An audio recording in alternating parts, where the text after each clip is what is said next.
में श्राप दे दिया। इस शिव को अब से यज्ञ में कोई भाग नहीं मिलेगा। अब तो महाराज नंदीश्वर से नहीं रह गया और खड़े होकर के दक्ष को श्राप दे दिया।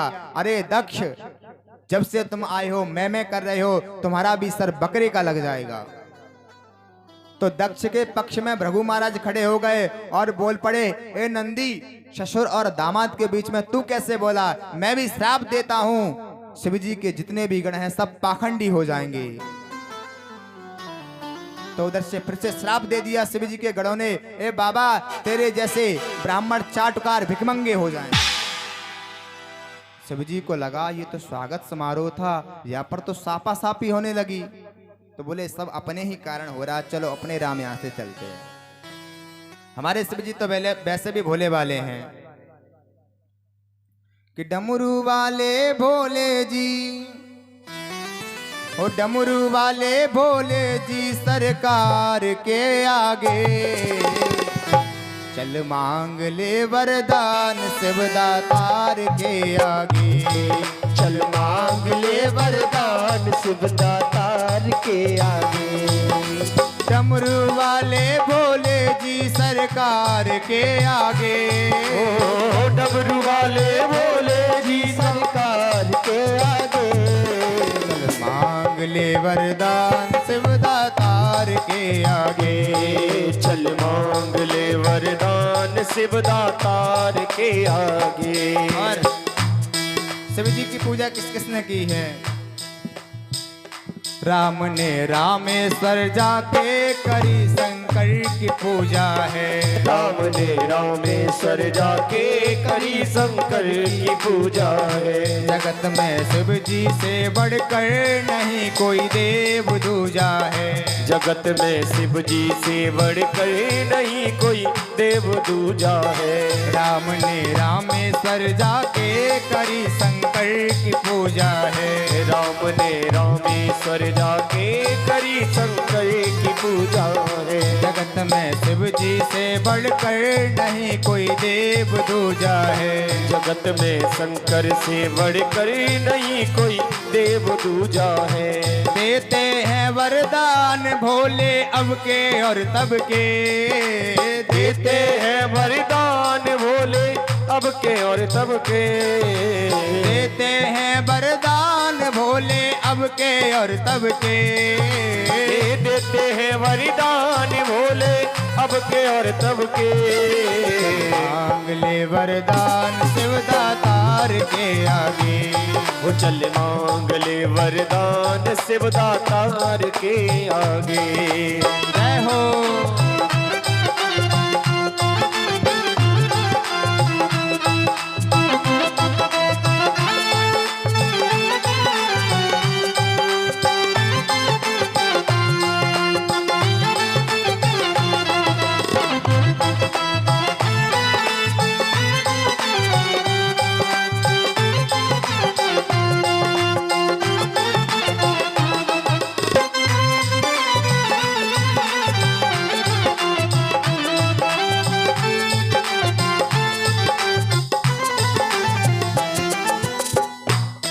ऐसे डमरू वाले भोलेनाथ की सभी को शरण ग्रहण करनी चाहिए।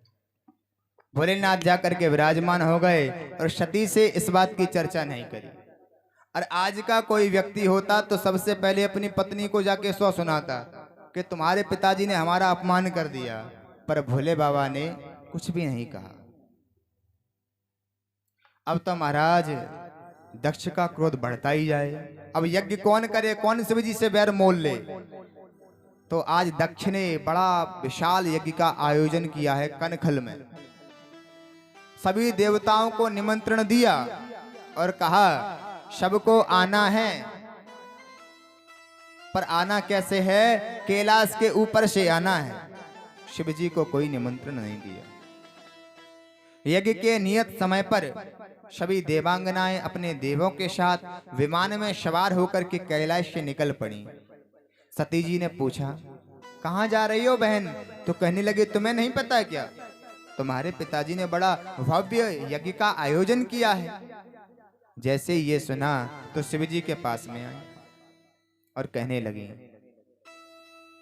माताओं के पास बड़ी सुंदर कला होती है, जब उनको कोई अपनी बात मनवानी होती है तो अपना संबंध नहीं बतलाया, शिव जी का संबंध बतलाया। कहती हैं प्रजापते ते स्वसुरस्य सांप्रतम निर्यापितो यज्ञ महोत्सव किल। स्वामी जी, आपके ससुर जी ने बड़ा भारी यज्ञ का आयोजन किया है, अपना संबंध नहीं बतलाया। ये नहीं कहा हमारे पिताजी ने, बोले आपके ससुर जी ने। चलिए हम भी उस यज्ञ में चलते हैं। भोले बाबा ने कहा देवी, बिना बुलाए हमें नहीं जाना चाहिए, हमारे लिए कोई निमंत्रण नहीं आया है। सती मैया कहती हैं हमारे पिताजी भूल गए होंगे, मैं तो सबसे प्यारी उनकी बेटी हूं। तो बोले नहीं। तब आज वो घटना बतलाई है कि तुम्हारे पिताजी हमसे वैर मांगने लगे हैं और हमारे वो वैर तुम्हें बिसराए हो। हमारे वैर के कारण तुम्हें भी नहीं बुलाया है। पर सती मैया कहने लगी आप चलो तो सही, मैं अपने पिताजी को मना लूंगी, और पिताजी के यहाँ तो बिना बुलाए भी जा सकते हैं। तो भोले बाबा ने समझाया कि देखो जा तो सकते हैं, पर जहां पर कोई प्रेम ना हो वहां नहीं जाना चाहिए। आवत ही हर्ष नहीं, नैनन नहीं सने, आवत ही हर्ष नहीं, नैनन नहीं सने।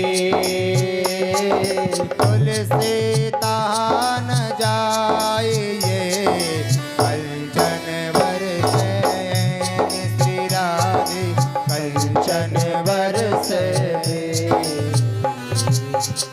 जहां पर मान सम्मान ना हो, चाहे भले ही हमारे पिता का घर क्यों ना हो, और यदि कोई विरोध मानता हो तो वहां पर नहीं जाना चाहिए। पर वो नहीं माने, तो शिव जी ने समझ लिया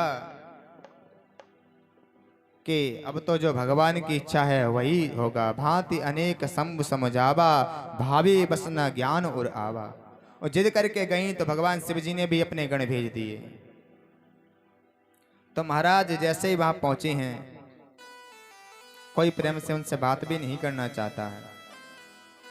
पिता भवन जब गई भवानी, पिता भवन जब गई भवानी, दक्ष त्रास काहू न सनमानी, दक्ष त्रास काहू न सनमानी। सादर भले मिली एक माता, सादर भले मिली एक माता, भगनी मिली बहुत मुस्काता, भगनी मिली बहुत मुस्काता, भगनी मिली बहुत मुस्काता, भगनी मिली बहुत मुस्काता। केवल मां प्रेम से मिली और बहनों ने बड़ा अनादर किया, मुस्कुरा रही हैं। अरे हमें देखो, हमारे तो कितने लिबुआ आए तब हम आई हैं, ये सती देखो बिना बुलाए आई है। केवल मां एक ऐसी होती बड़ी प्रेम से मिली। दक्ष ने मुंह फेर लिया, सती को बड़ा बुरा लगा। मैंने बिना सोच विचार के अपनी स्वामी जी की बात नहीं मानी, उसके परिणाम स्वरूप मुझे दुख भोगना पड़ रहा है। सोचा यदि यज्ञ में मेरे स्वामी जी का कहीं भाग नहीं हुआ तो आज मैं इसको अपना पिता भी स्वीकार नहीं